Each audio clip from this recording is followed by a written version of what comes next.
Alright, guys. Today on this 00CTOBER review, we're continuing on with the Throne reviews, and we've got the Gundam Throne Drei, and then the GNW03, so the third of the Thrones, which was, well, there's only three of them, so yay, eins, zwei, drei. And you've got HGWO Gundam there, Gundam thing up there, an immense amount of particles, because this one only really had one thing it could do. It emitted a crap ton of particles to basically cover the field, block communications and stuff like that. Didn't really have a whole lot of offensive capabilities and stuff. It only has really one real weapon. So, it looks pretty cool, and it is piloted by the insane girl, Nina, or Nina, if you want to go there. And you've got Bandai 2008. Yay. And, oh yeah, Morishita, Naochika, Morishita. Once again, I said that name was going to come up a lot this month, and so far, it really has. And you come to this side, you got action, and GN things. All the GN things. Arrows amongst the legs. I don't know what the heck that's pointing at. And you've got, hey, this has stripes, or it can not have stripes. And then you've got, that flips up to reveal stuff. And you got Mega Launcher. So that actually does have a minor combining gimmick, so to speak, or at least a hookup gimmick, with the other Throne we've already looked at. I wonder why I did these together. And yeah, just to bring it up now, since I mentioned it in the last review, you can do the same thing with the other Throne, with the Zwei. However, I don't know where that part is. It's in the box, and I don't know where the box is. But if we come over here, you get these shimmy in the hips. You've got, hey, clear parts, hey, wire parts, and then, hey, stand parts. Doesn't come with stand. That sucks. But it comes with a very blurry picture. If you turn it like this, it's very blurry. If you do it like, oh, not less blurry. And you got number 14 in the line, HG Gundam W, GNW03, so like I said, last one in the line. Very menacing. This one was a little bit more menacing. Actually reminds me a bit of like Sazabi or some of those other bigger red suits from the UC. And you've got obligatory front and rear shot over here. And GNW03 and all the things. GN stuff, 19.4 meter tall, 67.7 tons, pretty heavy. And you've got all the things there. Cool shot. That's not actually the box art, but still really nice. Pilot is Nina Trinity. She was insane, y'all. And then you've got little guy with the toilet. And you've got 3-year-olds and 18-year-olds probably don't like to have a Gundam like this in their face because, well, the red particles will actually keep them from healing if something happens. And you got 1,600 yen. Considering the heft of this kit, totally worth it. Last of the Trinity. Still upside down. You guys should know this is always going to happen, right? So, next time, next review, try to guess what I'm going to say before I say it. Alright? Right. Let's go.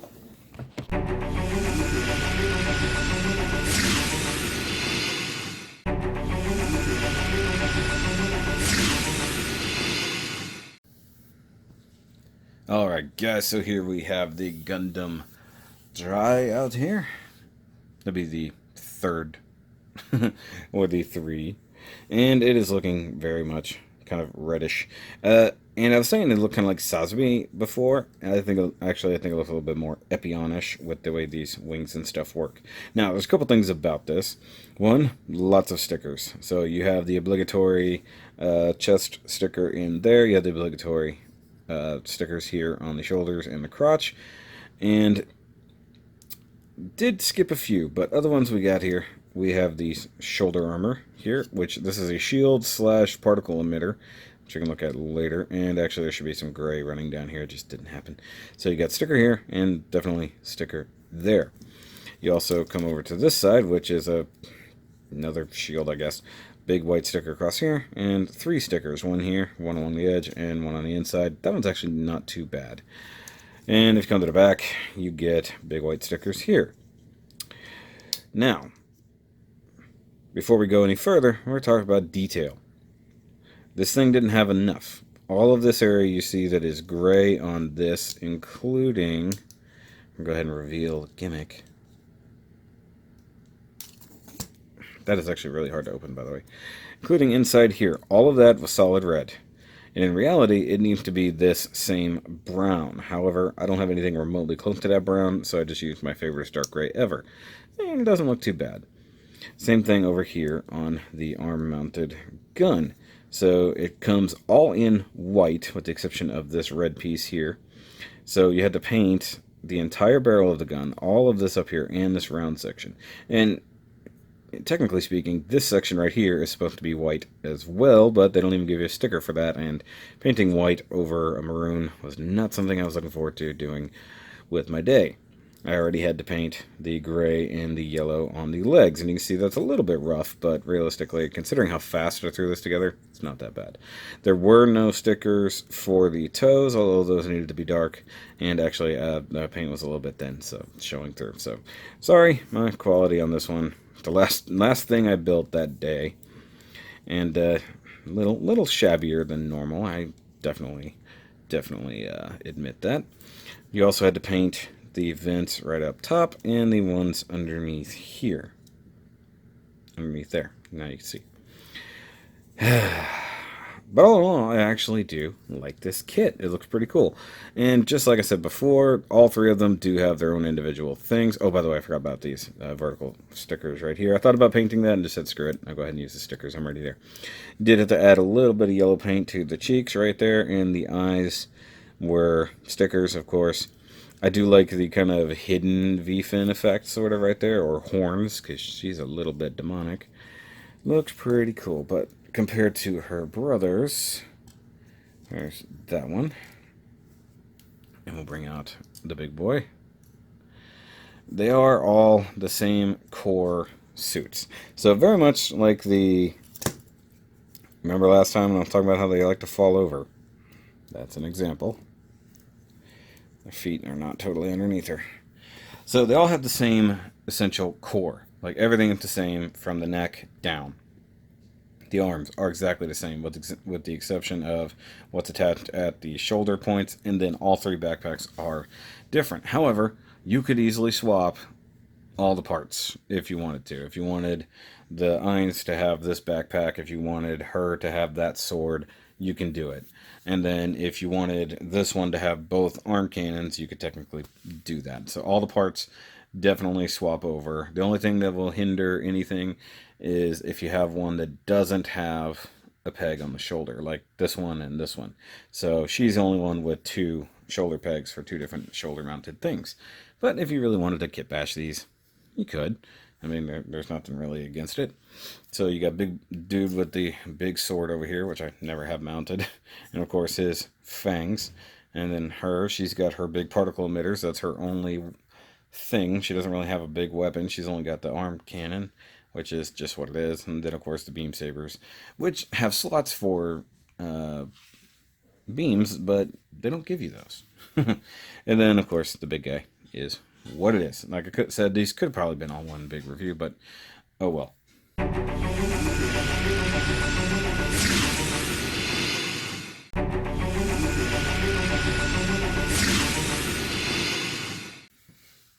Alright, so let's go ahead and look at gimmicks and whatnot, because with all the thrones I got some kind of gimmicks. She doesn't really have weapons, so to speak, but she does have the wire thingy that we looked at last time that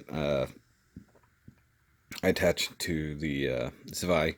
So this is actually hers. It does attach the same way. So we've seen that. I'll show it off again in a bit. The other thing it can do is with this shoulder being a particle emitter, you have this cool interior bit, which is all the stuff that releases the particles. But you have to have something that can do that. So they give you an open door version, which would be great if I could match the interior color like it's supposed to be. But you still get the part how it does that. I do wish they'd given you stickers to match the inside, or hey, I don't know, an actual hinged thing would have been really cool. But I like the fact that you can at least do it.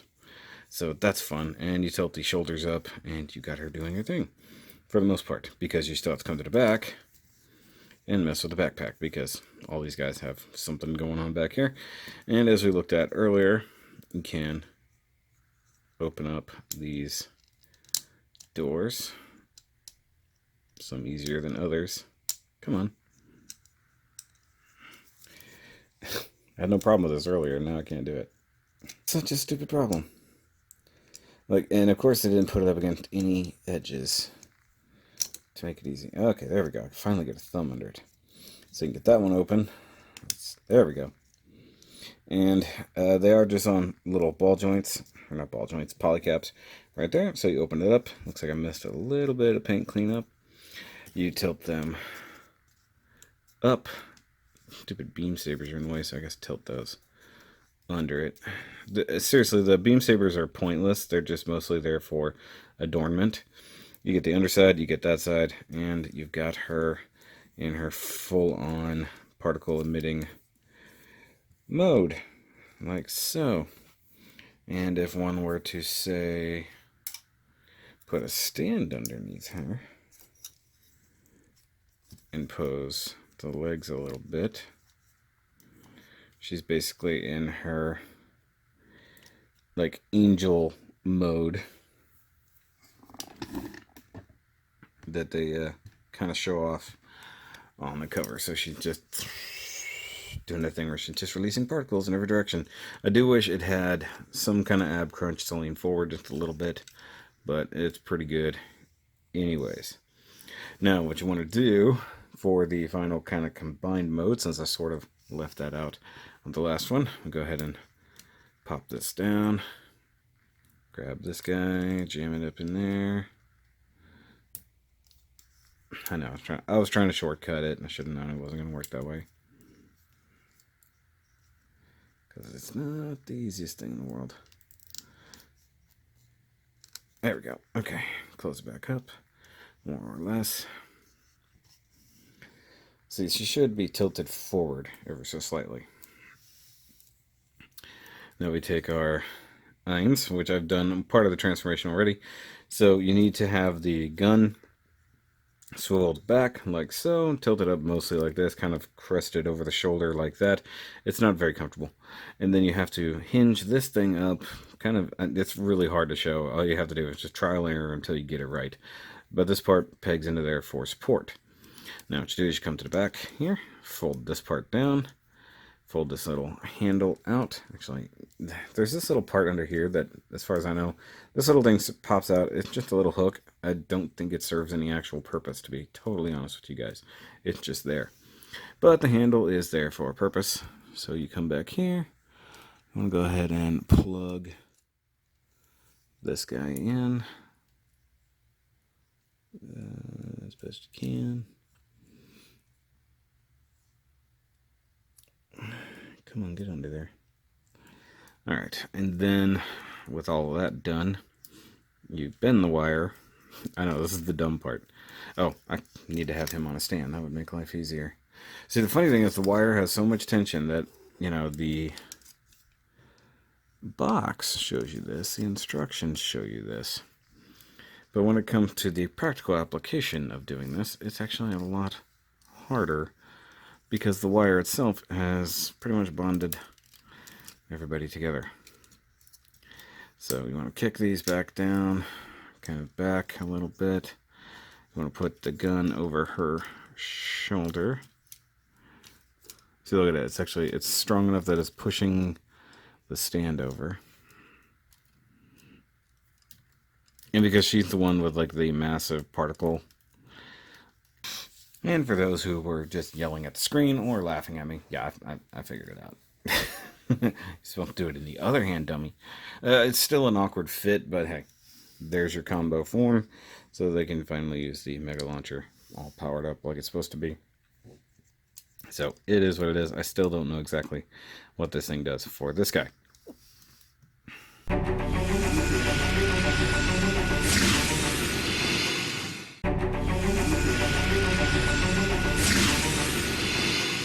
No, that's it for the Throne Drei, and yeah, it's pretty cool. It's not without its complications, but if you put in a little effort, you can definitely make it cool. I do wish that they could have given you some better color separation, but honestly, considering this kit is like from what, 2007, 2008, I get it. And also, they didn't prioritize a lot of things when it came to things that weren't the hero Gundams.